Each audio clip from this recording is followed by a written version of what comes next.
Milton, and I am the school counselor for the class of 2022. I am creating this video as an update for parents so that you know what we're up to in the classroom. So this past week, in the 7th grade classes, all social studies for 7th grade classes, I delivered lessons on managing conflict effectively. The essential question in this was, how can I resolve conflict in productive ways? We started off by playing a game called Pattern Ball. It was essentially group juggling where kids tried to keep all the balls up in the air, as many as possible. That was a fun way to start the lesson, help them get to know each other. Then we encouraged them to think about conflict and the way that they felt in conflict. This was a strategy that I used to encourage them to start to develop the skill of perspective taking. And we actually looked at a conflict, a cartoon conflict, and I asked them to look at each of these different questions. How might each person be feeling? Who was right? What made the conflict worse? And what could they have done differently to make it better? We watched this short little video. We looked at how each of the different students in this conflict felt. Who was right? Who was wrong? We discussed how you'd know that.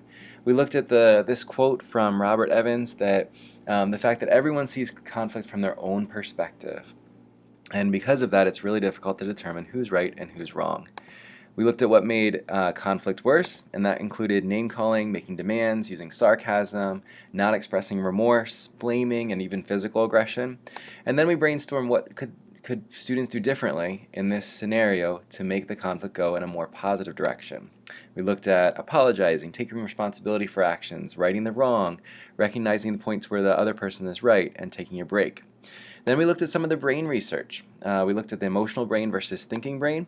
We used a short video to explain what the amygdala and the prefrontal cortex and the difference between those regions of the brain and why it's sometimes so difficult to manage conflict because of what's going on in their brains. We looked at the physical symptoms that students might feel when they feel angry, and we talked about the fact that that's really important to identify because it gives you an opportunity to make a conscious choice to do things differently. That's what we answer that question. Then we looked at more about the amygdala versus the prefrontal cortex. That would be the emotional brain versus the thinking brain. And then we identified strategies that every student can use to help themselves manage conflict in a more productive way. I ended the lesson by asking every single student to fill out a Google form that identified their one takeaway.